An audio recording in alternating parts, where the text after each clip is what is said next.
je pense, importante et nécessaire sur le chapitre 2 et la première partie de notre livre. Eh bien, nous faisons pour les besoins de du temps qui nous est consacré, qui est très court, nous faisons un saut relativement important. Nous allons traverser le Jourdain, ce sont les chapitres 3 et 4 de Josué.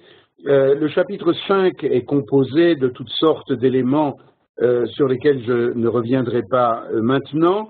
Et puis nous arrivons au chapitre 6 qui est consacré à ce dont on a parlé à la fin de notre dernier exposé, il y a quelques minutes, à savoir la prise de Jéricho. Alors je voudrais juste attirer votre attention sur un élément qui va nous être nécessaire pour la compréhension du chapitre 7, et cet élément se trouve ici, dans le chapitre 6 que nous avons sous les yeux, je pense que vous le voyez aussi.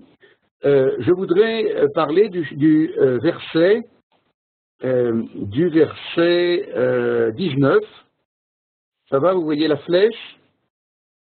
Alors, je lis le verset 19, ce sont les instructions que donne Josué à ses soldats qui vont conquérir Jéricho.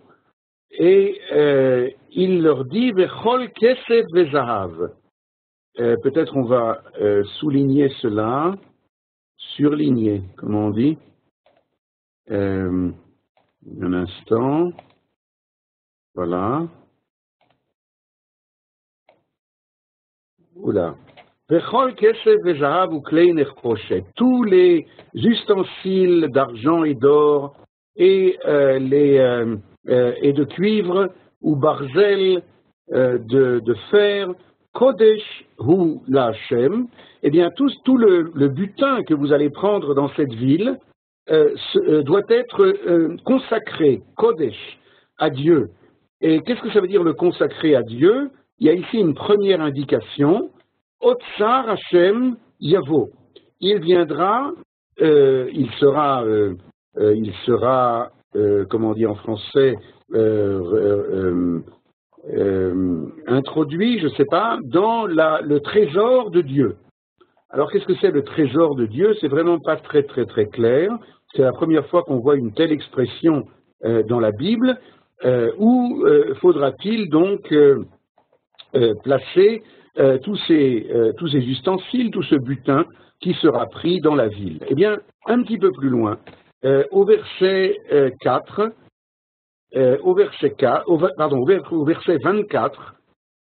lorsqu'on nous raconte ce qui s'est passé dans la ville, effectivement, il y a écrit que la ville a été brûlée vers Chol Asher Ba avec tout ce qu'il y avait dedans, Rak hakesef ve'azahav, seulement l'argent et l'or, etc., natnu otsar beit Hashem. Il y a un petit mot en plus par rapport à ce qu'il y avait ici. Otsar Hashem au verset 19, Otsar Beit Hashem au verset 24. Ça veut dire le trésor de la maison de Dieu. Alors là, c'est déjà plus clair. La maison de Dieu, c'est le temple. Le temple, c'est l'objectif ultime de la conquête du pays d'Israël. Il faudrait, bien sûr, là aussi beaucoup plus de temps, mais apprenons seulement que ce que nous dit le Talmud dans le traité de Sanhédrin, et d'ailleurs aussi Maïmonide dans les lois sur les rois, il nous dit comme cela, il y a 3 commandements collectifs qui sont donnés au peuple d'Israël. Le premier commandement, après la conquête du pays, après avoir achevé la conquête du pays d'Israël, eh bien, premier commandement, c'est se doter d'un roi. Deuxième commandement, maintenant que nous sommes devenus une nation, et à ce titre, eh bien, on va pouvoir combattre l'identité d'Amalek, qui est celle qui est le substrat, si vous voulez, de l'antisémitisme humain. Et puis, une fois que Amalek aura été anéanti, alors on pourra construire le temple de la paix, le temple de l'influence bénéfique sur le monde entier et pas seulement sur Israël.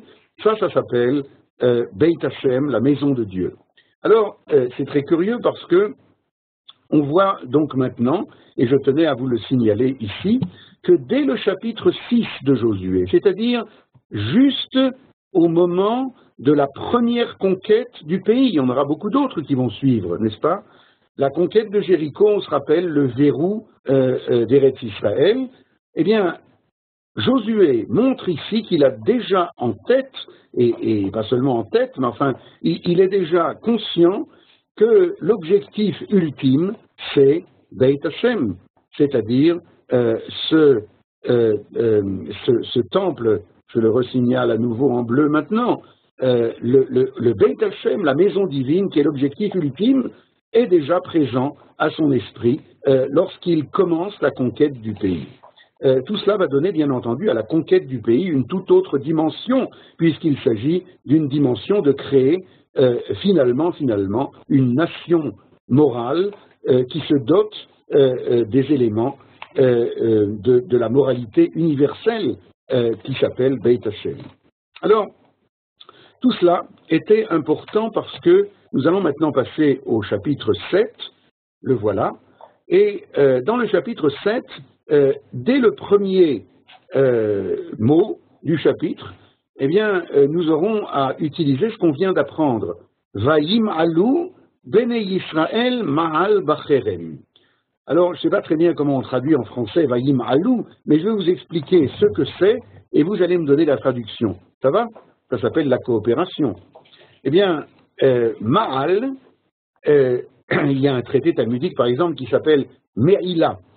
Eh bien, c'est lorsque il y a quelque chose qui appartient, qui a été consacré au temple, justement, ou à quelque chose d'équivalent du temple, par exemple, consacré à une synagogue ou consacré à quelque chose qui fait partie du culte d'Israël, plus généralement, quelque chose qui appartient à la collectivité.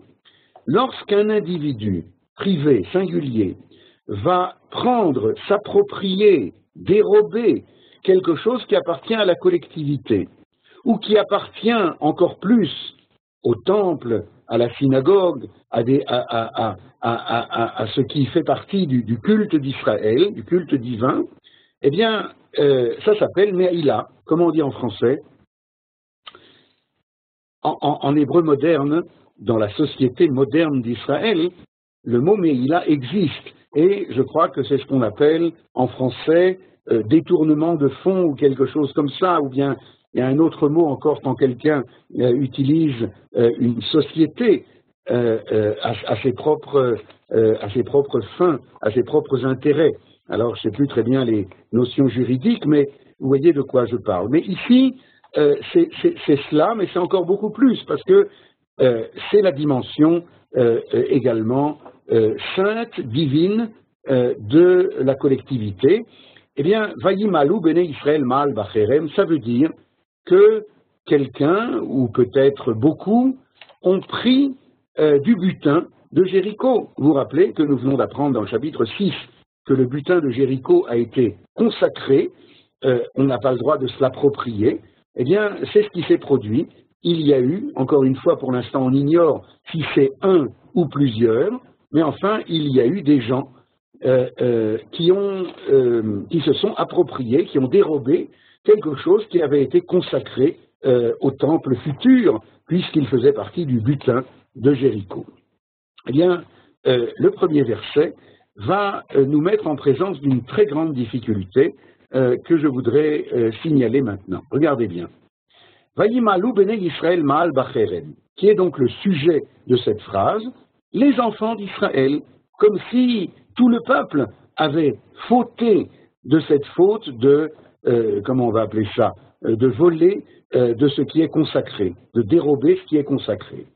Et puis tout de suite après, Vayikach Achan ben Karmi ben Zavdi ben Zerach le Maté Yehuda. C'est-à-dire, il y avait un personnage, et pour pas qu'il y ait de confusion, on l'appelle Achan, fils de Karmi, fils de Zavdi, fils de Zerach, de la tribu de Yehuda, comme s'il y avait d'autres Achan, là on veut pas confondre. Minacherem, c'est Achan qui a pris de cet interdit qui avait été interdit par Josué, le butin de Jéricho. D'accord? Troisième et dernière partie de cette phrase, un peu difficile, il faut l'avouer, eh bien, la troisième partie nous dit « Vayichar af Hashem bivnei Israël ». La colère de Dieu s'est enflammée contre les enfants d'Israël. Une toute petite parenthèse sur la colère de Dieu, pour ne pas qu'on se trompe d'adresse, si je peux dire. Vous savez qu'il est interdit de se mettre en colère. Tous les livres de morale juive montrent que la colère est un défaut extrêmement grave.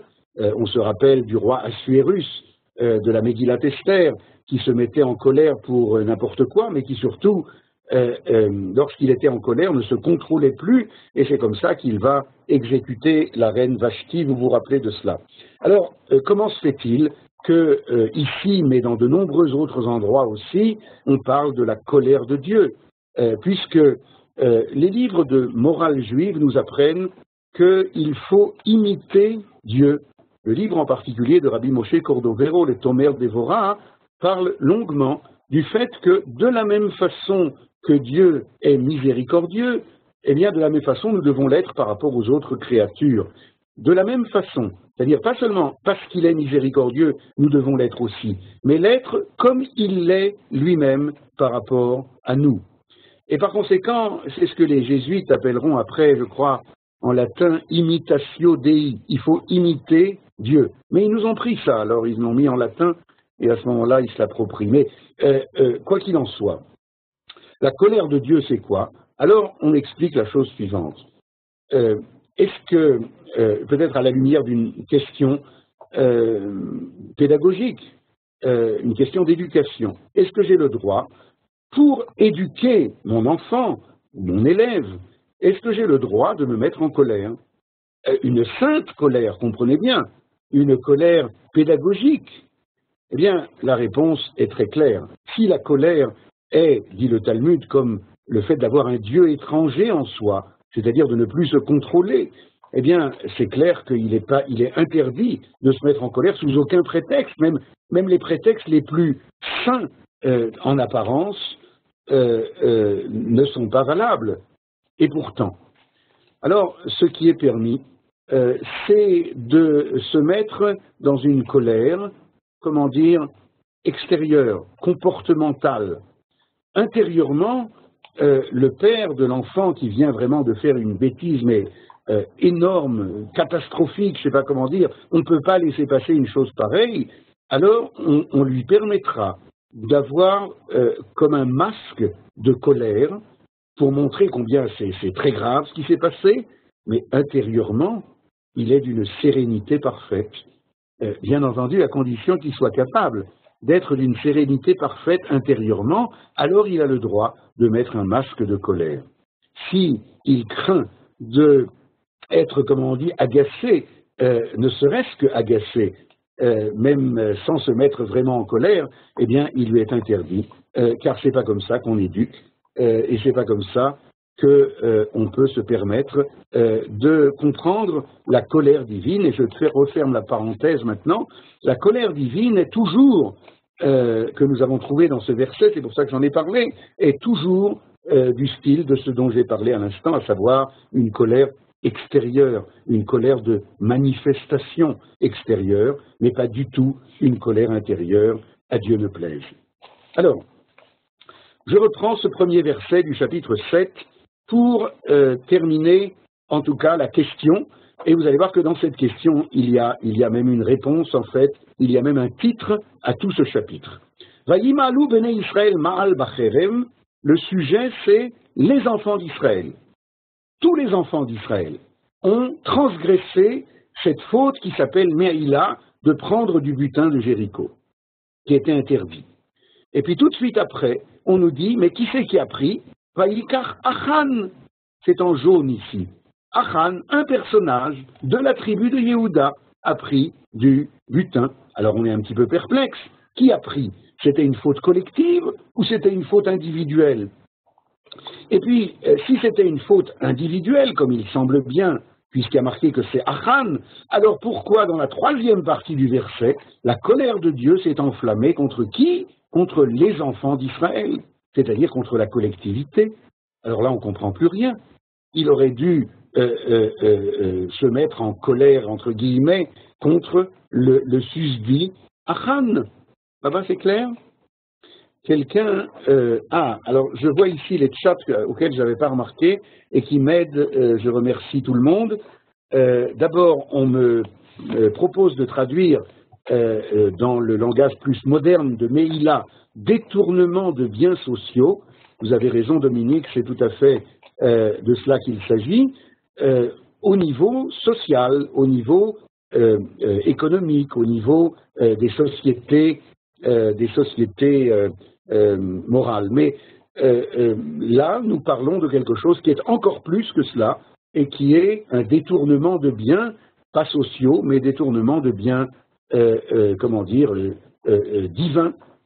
Et lorsque j'ai expliqué par la colère pédagogique, alors on me dit c'est peut-être une colère froide.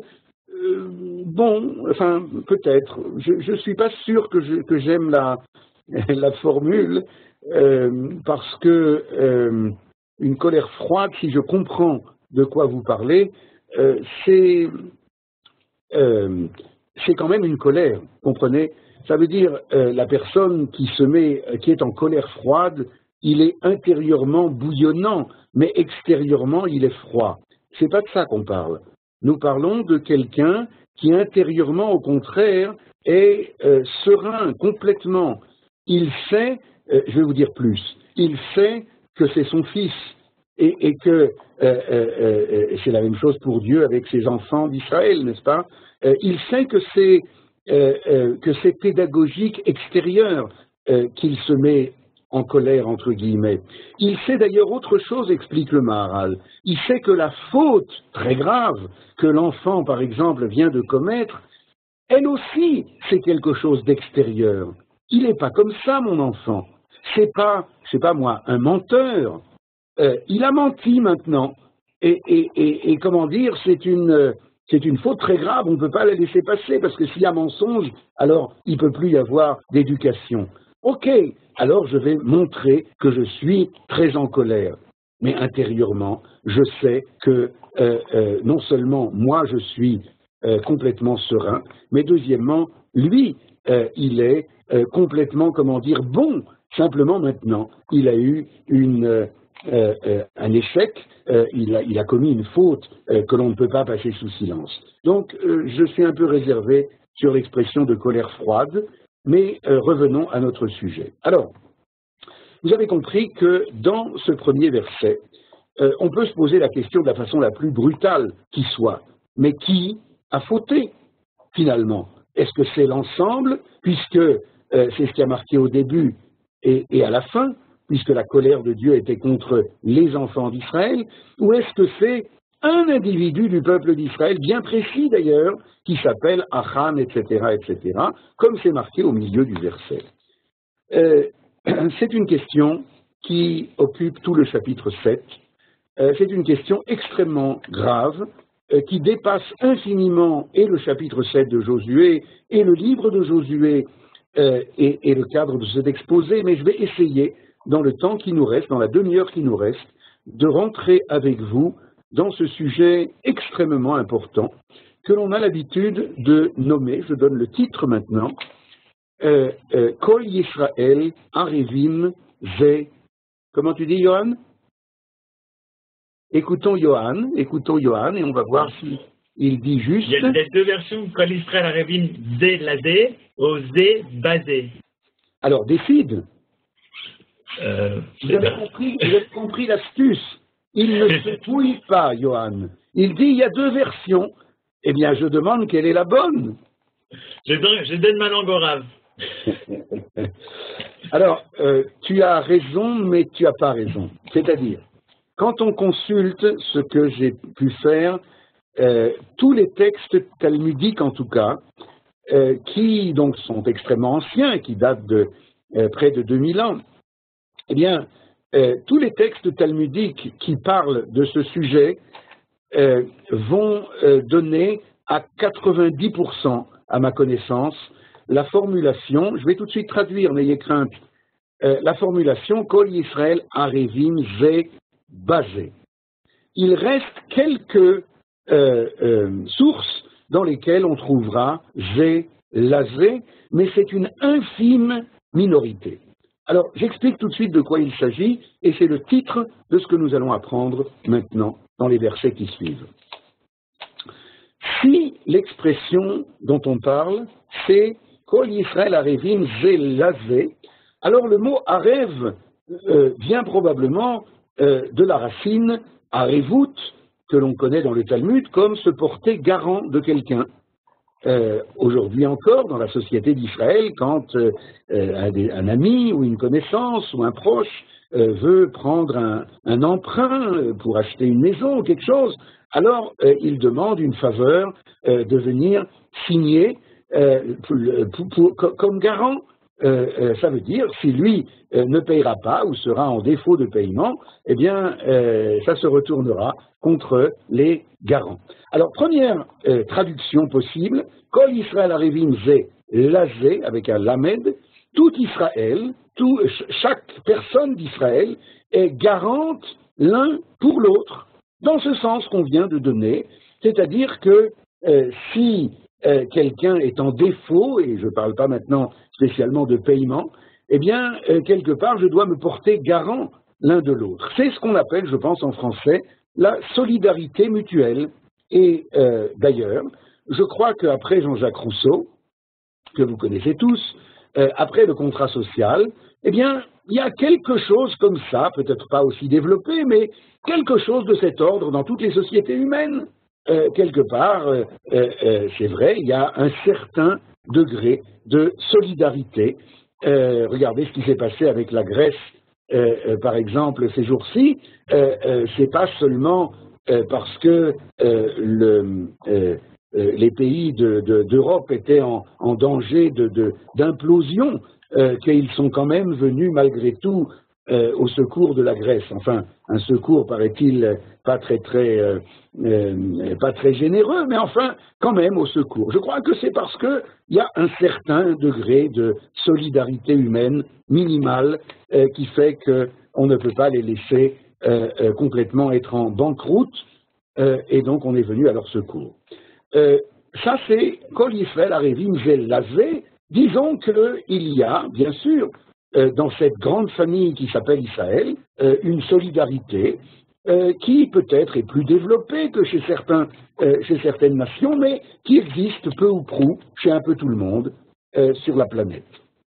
Mais, comme je le disais, dans 90%, peut-être 80%, l'immense majorité des références que j'ai pu vérifier donnent Kol Yisrael Arevim Ze Bazé. Et là, on ne peut plus du tout traduire garant l'un pour l'autre. Si vous connaissez un petit peu l'hébreu, eh bien, Ze Bazé, ça veut dire l'un dans l'autre. Alors, on ne peut pas être garant l'un dans l'autre, on est garant l'un pour l'autre. Et donc, il va falloir chercher au mot Arev une toute autre signification. Et on retrouve la formule que vous connaissez en hébreu moderne, mais qui se trouve aussi dans la Mishnah, sous le mot Areva. Areva, dans la Mishnah, c'est une espèce de grande bassine dans laquelle on peut mélanger, puisque c'est ça le mot, mélanger pour faire le pain, comme on dit, faire de la pâte à pain. Alors on met de la farine et on met de l'eau et on mélange, on pétrit. Alors, Arev, ça veut dire mélanger, pétrir ensemble de deux choses ou plus, n'en faire qu'une. Une bonne pâte, si vous voulez. C'est ça l'image que représente le verbe arev ou l'arvev. Alors, qu'est-ce que ça veut dire Kol Yisrael Arevim Ze Bazé?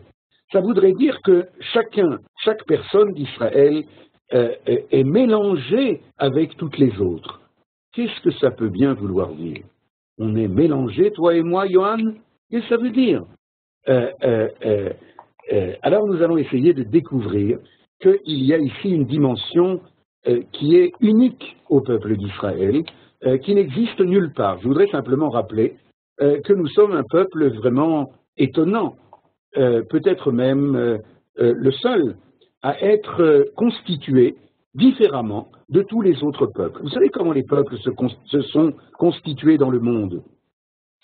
Je me rappelle un petit peu quelques phrases de Karl Marx dans Le Capital, et d'autres d'ailleurs, qui ont voulu retracer l'histoire des sociétés humaines en disant qu'au départ, ils étaient dans leur grotte, vous savez, chasser l'auroch pour se nourrir. Mais on ne va quand même pas chasser l'auroch tout seul, on n'est pas assez fort, alors on va faire une alliance avec la grotte d'à côté, et puis finalement, il y a plusieurs grottes qui vont se mettre ensemble, ça fait déjà un groupe de grottes, et puis finalement, on va arriver à chasser l'auroch, mais les terrains de chasse sont tellement restreints qu'on va aller conquérir d'autres territoires, d'autres groupes humains qui, eux aussi, chassaient de leur côté. Enfin bref, c'est comme ça que les sociétés humaines, paraît-il, se sont constituées. J'appelle ça une société d'intérêt. C'est-à-dire au départ, il y a 1, 2, 3, 4, 5, 10 personnes, ils vont se rassembler autour d'intérêts nutritifs, économiques, et puis petit à petit géographiques et politiques, et finalement, ils vont devenir nations, avec quelques péripéties. Et puis, constituer une culture commune, et puis un souvenir commun, etc. Israël, ça n'a rien à voir. Comme vous le savez, Israël, c'est le nom de une personne qui s'appelait Jacob. Yaakov, après avoir lutté contre l'ange d'Ésaü, eh bien, va mériter le nom de Israël. Et puis, il va avoir 12 fils qu'on appelle Béné Israël, les enfants d'Israël.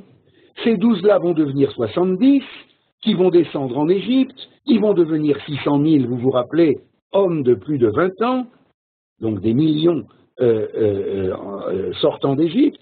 Et puis, après quelques bonnes péripéties, nous voilà, c'est-à-dire nous sommes descendants de un, et par conséquent, nous sommes tous, comme on a dit tout à l'heure, mélangés, impliqués, les uns dans les autres. Pas seulement garants l'un pour l'autre. Ça, c'est une question de communauté d'intérêt, d'être garant de l'autre.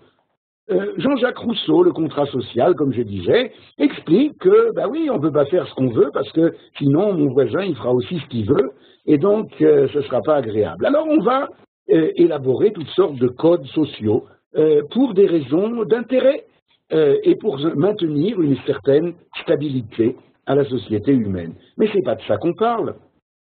Kol Yisrael Arevim Zé basé, ça va infiniment plus loin, et c'est tout cet exposé était pour commencer un tout petit peu à donner un sens à notre première phrase du chapitre 7. La première phrase est donc une espèce de titre qui vient dire « Sachez avec quelles lunettes il va falloir lire ce qui suit, avec les lunettes de la relation de l'individu avec la société à l'intérieur du peuple d'Israël. » Et ça n'a rien à voir avec ce qu'on peut trouver dans les nations. C'est quelque chose d'unique au monde, et c'est de l'ordre de Kol Yisrael Arevim Zé basé, impliqués l'un dans l'autre. Alors je dis tout de suite quelles sont les limites, qu'on appelle Gvulot Gizra, les limites de notre enseignement. Ça ne veut pas dire que si par exemple Johan a une dette de 10 000 $ à la banque, je ne sais pas laquelle, c'est moi qui vais devoir venir payer à sa place parce qu'on est impliqués l'un dans l'autre. C'est pas ça que ça veut dire. Il y a des conditions d'application de ces règles. Mais ça veut dire que c'est infiniment plus que garant l'un pour l'autre. Et on va essayer d'en dire quelques mots maintenant. Il y a des questions jusque-là? Alors on avance. Eh bien, dans ce chapitre 7, nous allons assister au premier incident de parcours sur le parcours de la conquête du pays. Je rappelle que Jéricho, le verrou d'Israël, a été conquis d'une façon extraordinaire, triomphale, on peut dire. Et puis vient après Jéricho le deuxième bastion, qui est d'ailleurs pas très très loin. La ville de Haï se trouve à quelques dizaines de kilomètres de Jéricho. Et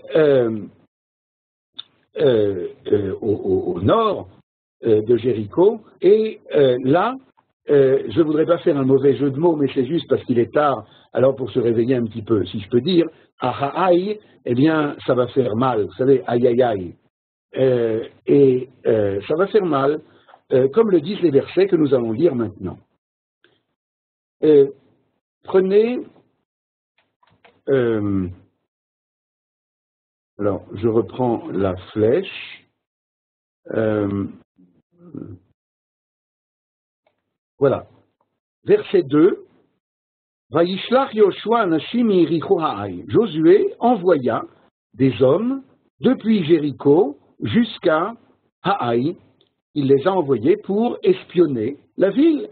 Nous avons pris l'habitude maintenant que les conquêtes se font aussi manu militari, et donc il faut bien envoyer des espions pour aller voir quels sont les points faibles, vulnérables de la ville. Vayomer Alehem, et il leur a donné comme consigne les morts en ces termes, Alou Veraglou et Haaretz, allez voir le pays. Et regardez la catastrophe, Vaya'alou Anashim, Vairaglou et Ha'ai. Et les hommes sont allés et ils ont espionné Ha'ai. Pourquoi je dis la catastrophe? Peut-être ça saute pas aux yeux, mais on va essayer de se rappeler de ce qu'on a déjà appris dans le chapitre 2, lorsque Josué avait envoyé des espions vers Jéricho. Vous vous rappelez que là-bas, on avait trouvé cette phrase un peu curieuse, Lechu, Reu, et Haaretz, vet Jéricho. Allez voir le pays et Jéricho. Et on s'était dit, mais enfin, si on voit le pays, alors bien sûr, on voit Jéricho. Non. On avait donné une réponse que c'est le premier cours de la Torah d'Eretz Israël que leur donne ici Josué. En Eretz Israël, on ne peut pas voir le détail, prat, sinon à la lumière du clal, de la généralité. Allez voir le pays et Jéricho. N'allez pas voir Jéricho tout seul, détaché de l'ensemble de la situation du pays. D'ailleurs, c'est ce qu'ils ont fait, puisque vous vous rappelez qu'ils ont vu Jéricho à la lumière de quoi? À la lumière d'un peuple cananéen qui tremble, c'est ce qu'ils ont appris de Rachav, d'un peuple qui tremble sur ses bases parce que il craint la conquête par le peuple d'Israël. Eh bien, ils n'ont donc pas eu besoin d'aller voir quelque chose de détail. Ils sont allés à Jéricho, un point du pays, et ils ont entendu sur tout le pays tout entier. Alors, chez nous maintenant, Josué, fort de cette leçon du chapitre 2, leur donne comme consigne, il les envoie à Ha'ai et il leur dit « montez, espionnez le pays ». Alors bien sûr qu'il veut qu'ils aillent à Ha'ai, mais ça s'appelle le pays, car on ne va pas voir seulement le détail, on va voir Ha'ai à la lumière de l'ensemble du pays. Mais là est la première catastrophe, car Vaya'alou ha'anashim vayragelu et Ha'ai. Ils sont allés et ils ont vu les choses, on dirait peut-être en français par le petit bout de la lorgnette, au lieu de le voir, par le gros bout de la lorgnette. Vous avez compris? Alors je continue. Et vous allez voir comment cette faille, cette chute des espions va donner tout de suite, immédiatement, des résultats fâcheux. Regardez bien, verset 3. Vayashuvu el Yoshua vayomru elav. Ils sont revenus chez Josué et ils lui ont dit Al Ya'al Kol Ha'am. C'est pas la peine que tout le peuple monte en guerre. Que alpaimish o kishloshet alafimish ya'alou, que montent en guerre 2000 ou 3000 hommes d'armes, veyaku et Ha'ai, et ils vont frapper Ha'ai, al teyaga shama et kolaam kimeat hema. Ne fatigue pas là-bas tout le peuple, car les ennemis, sont très peu. Vous avez compris le sens littéral de ce verset. Ces espions reviennent en disant une déclaration qui pourrait paraître anodine, militaire. Les ennemis là-bas, les défenseurs de Ha'ai, sont relativement peu, quelques centaines peut-être. Alors c'est pas la peine d'envoyer tout le peuple guerrier. Envoie 2, tu sais quoi, si vraiment tu veux prendre une marge de sécurité, envoie 3000 hommes. et ils viendront à bout de la ville de Haï. Eh bien, regardez immédiatement ce qui s'est passé, verset 4. Vaya'alu mina'am shama keshloshet alafim ish, sont montés du peuple environ 3000, on a pris la marge de sécurité. Vayanusu lifnei anshe Haï, et ils se sont enfuis devant les gens de Haï. Mais comment c'est possible? Les gens de Haï étaient tellement peu, et eux, ils étaient tellement nombreux. Vous avez compris? La clé nous a été donnée dans les versets précédents. Quand on voit les choses par le petit bout de la lorgnette, quand on voit les choses au niveau de ce qu'on appelle les détails, même de très nombreux détails, 2000, 3000, marge de sécurité, eh bien non. Le peuple d'Israël fonctionne autrement que cela. Peut-être que dans tous les instituts internationaux de stratégie militaire, on aurait dit « mais ça ne tient pas debout cette histoire. Si 3000 sont allés se battre contre, je sais pas moi, 300, eh bien c'est pas normal qu'ils doivent s'enfuir. » Oui, mais le peuple d'Israël, vous savez, ça fonctionne autrement. C'est-à-dire, de deux choses l'une, si on considère que notre action est purement militaire, vous vous rappelez ce qu'on a appris tout à l'heure? C'est une association, c'est une coopération. Alors, dans une coopération, il faut accepter les règles de la coopération. Eh bien, les règles de la coopération, c'est que lorsque Israël à l'époque de Josué, Israël à l'époque d'aujourd'hui, lorsque Israël fait la guerre contre ses ennemis, eh bien, qu'il soit très peu contre, excusez-moi du français, très beaucoup, ou qu'il soit très beaucoup contre très peu, c'est pas de ça que ça dépend. Vous avez compris? On peut être très peu contre beaucoup, déjà à l'époque des Asmonéens à Hanouka, mais Atim Neged Rabim. Eh bien, ils ont triomphé de l'ennemi grec qui était infiniment plus puissant militairement que les Asmonéens, les Hashmonaïm qui se sont battus contre eux. Et toutes les guerres d'Israël sont comme ça. On est toujours trop peu par rapport aux trop beaucoup que sont nos ennemis. Oui, mais la motivation intérieure, la force intérieure, la force morale et spirituelle qui anime le peuple d'Israël, eh bien, fait fi de la relation numérique dans un sens comme dans l'autre. C'est-à-dire, si ici, ils n'ont pas tenu compte que cette guerre-là, je vais dire un petit peu plus maintenant, regardez l'expression qui est ici, Al Ya'al Kol Ha'am, que ne monte pas tout le peuple. Les guerres d'Israël, chers amis, sont des guerres de tout le peuple. C'est parce que ce sont des guerres de tout le peuple que nous avons gagné, que nous gagnons et que nous gagnerons. Parce que s'il s'agit simplement de la guerre de quelques-uns, alors même si ces quelques-uns-là, comme ici, sont 10 fois plus nombreux que l'ennemi, ça va se passer très mal. Alors que si c'est la guerre de tout le peuple, même ça ne veut pas dire que tout le peuple va aller tenir, je ne sais pas moi, le javelot ou le glaive, mais il y a ceux qui vont préparer les sandwichs pour les soldats, il y a ceux qui vont lire les Teilim pour les soldats, il y a ceux qui vont envoyer des lettres de soutien aux soldats.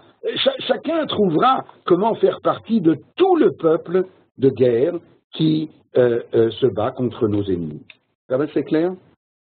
Eh bien, vous allez voir maintenant, et maintenant les choses vont se précipiter, comment ça se passe dans la suite, verset 5, Vayaku mehem anshe Haï, les gens de Haï les ont battus, Keshloshim beshisha ish. Ils ont tué environ 36 hommes. Question? Ils ont tué environ 36 hommes. Quelle heure est-il, Johan, s'il te plaît? Quelle heure est-il? Il est 21h53. Non, il est environ 21h53 et 38 secondes. Non, mais ça ne tient pas debout, ton environ. Eh bien, pourtant, la petite lettre Kaf que vous voyez ici veut dire environ.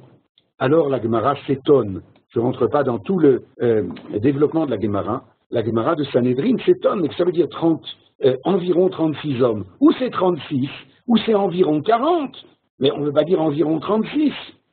Et elle dit ici quelque chose d'énorme. Elle dit en fait, il n'y a pas 36 qui ont été tués. Il y en a un qui a été tué, mais un qui équivaut à 36. Ça peut vouloir dire, ça peut vouloir dire environ, mais ça peut vouloir dire aussi équivalent, comme. Eh bien, sous les murailles de Ha'ai a été tuée une personne. Mais cette personne-là est tellement centrale, tellement essentielle, qu'elle équivaut à 36. Et 36, c'est quoi, demande la Gemara? Pourquoi justement 36? 36, c'est 71. Vous savez pourquoi? Le Sanhédrin comporte 71 membres, vous le savez. Eh bien, combien faut-il pour emporter la majorité du Sanhédrin? 36, c'est la majorité de 71. Eh bien, donc, il y a, nous dit la Gemara, nous révélant petit à petit de quoi on parle, il y a une personne qui a été tuée à Ha'ai, qui équivaut à 36. Ces 36 équivalent au Sanhédrin tout entier, puisqu'ils emportent la majorité du Sanhédrin.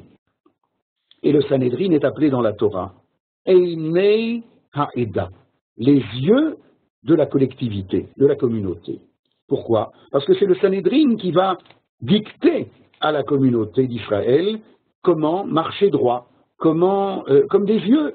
Les yeux dans l'organisme, ce sont eux qui nous permettent d'avancer sans trébucher. Eh bien, c'est ça le rôle du Sanhédrin au niveau collectif. Alors regardez bien ce qui se passe ici. La Gemara finalement va nous dire, et comment il s'appelle ce personnage-là? Eh bien, il s'appelle Yair ben Menaché. Remarquez que Yair, ça veut dire celui qui illuminera. Yair ben Menaché, de la tribu de Yosef, de Menaché, et il équivaut à la majorité du Sanhédrin.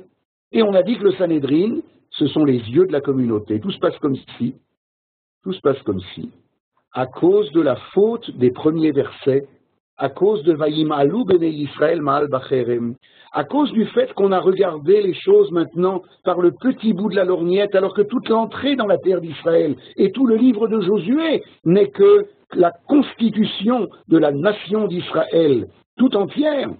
Eh bien, il y a une tendance, pas seulement à cette époque-là, peut-être même aussi de nos jours, c'est certain, il y a une tendance à ne considérer que les choses par intérêt individuel, à fractionner le peuple, à faire comme si nous étions un peuple comme les autres, qui fonctionne uniquement par une communauté d'intérêt. Alors ce qui se passe, c'est qu'il y a une personne qui a été tuée sous Ha'ai, mais cette personne-là, elle équivaut à tout le peuple d'Israël, puisqu'elle équivaut à 36, 36 c'est 71, 71 c'est le Sanhédrin, c'est-à-dire les yeux de tout l'organisme d'Israël. Eh bien, il y a quelque chose comme ça à l'intérieur d'Israël. Kol Yisraël Arevim Zebazé, tout Israël sont impliqués les uns dans les autres. Alors, il y en a qui ont un rôle plus central, il y en a qui ont un rôle plus périphérique, mais, lorsque, et comme je vois que nous arrivons au bout de notre étude, bien que nous avions encore beaucoup d'autres choses à étudier, je voudrais tout de suite vous signaler au moins encore ce qui est écrit ici au verset Yud Aleph, au verset 11. Lorsque Josué s'effondre devant les résultats catastrophiques de la conquête, de la non-conquête de Ha'ai, Dieu lui dit, mais pourquoi tu t'effondres? Kumlach, vous voyez ici, verset 10, relève-toi, Chata Yisraël, Israël a fauté, on corrige la faute et on recommence. Et c'est ce qui se passera d'ailleurs dans le chapitre 8, on recommence et on triomphe. Mais entre-temps, on n'aura appris que Chata Yisraël. Eh bien, un des commentateurs dit, il y a une erreur grammaticale ici. On aurait dû dire Yisraël Chata, d'abord le sujet et après le verbe. On dit Ani Ochel, je mange. Alors pourquoi on ne dit pas Yisraël Chata, Israël a fauté? Du fait qu'il est écrit Chata Yisraël, on va ajouter deux petits mots. Af alpi shechata Yisraël hu. Bien qu'il a fauté, il est appelé Israël. Eh bien, ce principe-là est un principe fondamental qui va nous enseigner que la Torah n'est pas une religion. La Torah est une nation. La Torah est une culture religieuse aussi, parfois, mais une culture avant tout nationale du peuple d'Israël. Car vous comprenez bien, dans une religion, quelqu'un qui a fauté par rapport à la religion, il fait plus partie de la religion. En Israël, ce n'est pas le cas. Un membre d'Israël qui a fauté fait toujours partie du peuple d'Israël. La Guémara nous dit dans un texte que j'avais pensé étudier avec vous plus en détail, alors on va voir au moins ce texte-là, voilà.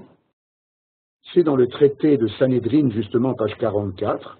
Chata Yisraël, Yisraël a fauté, eh bien, Amar Rabbi Abba bar Zavda, Afalpi Shechata Yisraël, ou bien qu'il a fauté, il est appelé Yisraël. Et il y a ensuite un proverbe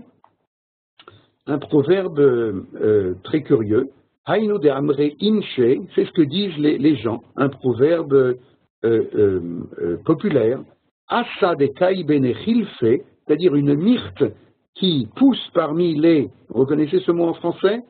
Chilfe. Et pourtant, c'est un mot que vous connaissez. Ah, très bien, kol hakavod. Eh bien, une myrte qui pousse parmi des orties, eh bien, ça demeure asachme vasakaroulé. Ça demeure une myrte, n'est-ce pas? Alors, il y a plus dans ce proverbe qu'il y a dans l'enseignement, mais on n'a plus le temps. Ce que je voudrais reprendre et conclure. Le peuple d'Israël est un peuple, comme je le disais, unique dans cet aspect particulier des choses. Il est un peuple où chacun est impliqué. C'est peut-être le mot le plus minimal que je puisse trouver. Mélangé, on avait dit, l'un dans l'autre, car le peuple d'Israël est comme un grand organisme. Un des commentateurs du Talmud de Jérusalem dit à ce propos, ça ressemble, le Talmud de Jérusalem dit ça ressemble, et je terminerai par là, à quelqu'un qui voulait couper un morceau de viande. Et puis sa main a glissé, sa main droite, et elle a coupé la main gauche. Est-ce que ça viendrait à l'idée de la main gauche de couper la main droite en retour pour se venger? Eh bien, c'est ce que la Torah nous dit, tu ne te vengeras pas des enfants de ton peuple. Et le Korban Haïda, commentaire du Yerushalmi, du Talmud de Jérusalem, dit c'est parce que tout Israël sont comme un grand organisme. Alors il y a la main droite, il y a la main gauche, il y a le cœur, il y a les yeux, il y a etc. Mais finalement, quand quelqu'un d'Israël a mal, eh bien, c'est tout le corps qui a mal. Et quand quelqu'un d'Israël est en détresse, c'est tout le corps qui est en détresse. Et telle est la société d'Israël qui se constitue ici à travers cet échec de Ha'aï, à travers cette défaite de Ha'aï. Dans la suite du chapitre que nous n'étudierons pas aujourd'hui, eh bien, nous apprenons comment Josué va réparer cette faute de voir, comme je disais, par le petit bout de la lorgnette, de voir chacun séparément, alors que d'abord il faut les voir tous. Vous connaissez ce proverbe français qui, lui, n'est pas de ceux que je soussigne. Lorsque chacun pour soi, alors Dieu pour tous. C'est un vrai scandale de dire comme ça. Lorsque chacun est pour soi, c'est sûr que Dieu n'est pas pour tous. Alors nous dirons et nous conclurons par là. C'est parce que chacun est pour tous dans le livre de Josué, dans la constitution de ce peuple qui vient de traverser le Jourdain et retrouver la terre de ses ancêtres, eh bien, c'est lorsque cette société, y compris aujourd'hui de nos jours, se reconstitue en tant que société une et solidaire, et pas seulement solidaire, mais impliquée, mélangée l'un dans l'autre, que nous pourrons, sans aucun doute, il y a des sources extrêmement nombreuses à cela, vaincre les plus terribles de nos ennemis. Je ne dirai pas à qui je pense en ce moment. Merci de votre écoute. Une question, faites-moi plaisir, pour terminer. Il y a tout d'abord un chat que je vous ai envoyé. Je peux continuer? Quoi, mais tu crois que je suis increvable? Alors, non, je crois qu'on va s'en tenir là. Ça fait quand même beaucoup pour ceux qui écoutent, en tout cas. Je crois que l'on va s'en tenir là. j'espère avoir réussi à vous montrer que ce livre est un livre qui justifie l'appellation que le Talmud a donnée, on en avait parlé tout au début de notre cycle, à savoir Erka Shel Eretz Israël, la nature, la valeur du pays d'Israël. Eh bien, on vient de voir maintenant que c'est le pays d'Israël qui rend la nation telle que nous venons de la découvrir, c'est-à-dire une nation qui correspond à cette image d'un organisme. Un organisme, comprenez bien, ça n'est pas quelque chose où il y a un organe, plus un organe, plus un organe. C'est pas, mettez à côté, je sais pas moi, c'est un peu macabre, mais mettez à côté un bras, une jambe, une oreille, etc. Ça fait pas un organisme. Un organisme, c'est, comme l'a dit le Talmud de Jérusalem que je viens de citer, quand je coupe si je me suis coupé avec la main droite, ça vient pas à l'idée de la main gauche de se venger comme s'il s'agissait de quelqu'un d'autre qui m'a fait du tort. Je suis coupé quelque part. Au niveau de la main gauche, mais c'est tout l'organisme qui est coupé, vous comprenez? Il y a un merveilleux midrash qui dit que pourquoi est-ce que à Pessah, vous savez, le Korban Pessah, le sacrifice de l'agneau pascal que nos ancêtres avaient fait dès la sortie d'Égypte, ensuite on l'a retrouvé plus tard dans le temple et on le retrouvera, si Dieu veut, dans le temple reconstruit. Eh bien, lorsqu'on est sorti d'Égypte aussi, on a eu la première étape de cette constitution en nation dont nous avons parlé maintenant.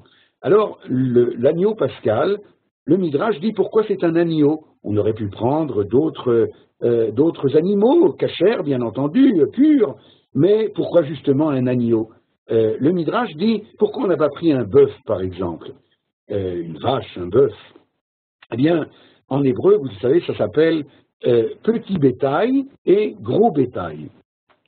Or, la brebis, l'agneau, dit le Midrash, lorsque il y a une, par exemple, une épine qui se plante dans son dos ou dans son abdomen, je ne sais pas, eh bien, tout l'animal tressaille. Tout l'animal subit la pointe qui s'est plantée en elle. Alors qu'une vache ou un bœuf, gros bétail, a une chair beaucoup plus dure, vraisemblablement, et si une pointe se plante dans le dos, ben, peut-être qu'il ressent une vague douleur, mais c'est certainement pas tout l'organisme de l'animal. Alors c'est pour cela que nous avons pris l'agneau pascal, et précisément un agneau, parce que cet agneau représente le peuple d'Israël, que lorsque une personne d'Israël est dans la détresse, dans la douleur, eh bien, c'est tout le peuple qui tressaille, c'est tout le peuple qui réagit, et c'est ce que nous venons de voir d'une façon négative, d'abord, dans ce chapitre, mais à la lumière de cette chute de ce négatif, eh bien, sera créée dans la suite de ce chapitre une dimension historique, positive, dans laquelle le peuple sera beaucoup plus que solidaire, mais impliqué l'un dans l'autre, Arevim, Zébazé. Voilà la nation d'Israël. Arabe, en résumé, on pourrait dire que ce n'est pas un hasard si ce dîn de Kol Israël Arevim Zébazé, il vient justement à l'entrée en Israël et pas plutôt dans le désert, peut-être. Et si mon résumé est juste, est-ce qu'on peut dire que finalement ce dîn de Arevim Zébazé, lorsqu'on est en route Laaretz, il est peut-être moindre, amoindri? C'est ce que nous venons d'apprendre, c'est que c'est la terre d'Israël qui fait devenir la nation d'Israël ce qu'elle est. Nous venons de voir une caractéristique, et pas des moindres, peut-être même la plus importante, mais il y a d'autres caractéristiques de ce qui fait l'unité du peuple d'Israël. J'avais dit tout à l'heure qu'il y a 3 mitzvot, 3 commandements collectifs qui sont donnés au peuple d'Israël après la conquête du pays. La première des 3, c'est de se nommer un roi. Alors, quand on dit ça en français, ça fait un peu curieux parce que, tu sais, le royalisme, c'est fini depuis longtemps. À la pointe, c'était le 14 juillet aujourd'hui, donc avec la prise de la Bastille, voilà. Mais en fait, c'est pas du tout de ça qu'on parle. Qui dit royauté, peut-être ce sera un prochain cycle d'études que nous aurons, je ne sais pas, mais qui dit royauté en hébreu, dans le langage biblique, qui parle de David Hamelech, le prototype de la royauté d'Israël, David, dit d'abord et avant tout unité vraie et profonde et indélébile du peuple d'Israël. Qu'est-ce que ça veut dire? Je ne fais pas d'illusion, il faut beaucoup plus d'études pour comprendre, mais la première étape se trouve ici. D'ailleurs, il est impressionnant de constater que Maïmonide, dans les lois sur les rois, dans le premier chapitre des lois sur les rois, va prendre deux versets de Josué pour nous apprendre les premières lois concernant les rois d'Israël de Josué. Tout se passe comme si Josué est quelque part un roi avant la lettre. Pourquoi avant la lettre? Parce qu'il ne peut pas y avoir un roi avant que le pays ne soit conquis, puisque encore une fois c'est la terre d'Israël qui fait l'unité du peuple d'Israël, c'est-à-dire la royauté. Donc, mais il y a déjà chez Josué, comme on l'a vu à propos du temple, qu'il a déjà en tête l'objectif ultime, eh bien, il constitue par lui-même déjà le début de l'avènement de la royauté d'Israël. Qu'est-ce que ça veut dire? Ça veut dire l'avènement de l'unité de cette nation au-delà des divergences individuelles. Et vous voyez combien ces enseignements sont importants actuellement dans cette phase très importante de notre histoire du retour, qui est la phase de la constitution de l'unité de la nation après 2000 ans dans lesquels nous avons été diasporisés, dispersés, divergés, je ne sais pas comment il faudrait dire, mais il faut réparer tout cela et c'est la chose la plus importante à faire. Toda Rabba, merci beaucoup Arav. C'est l'occasion de poser vos dernières questions par chat ou par microphone. Allez-y.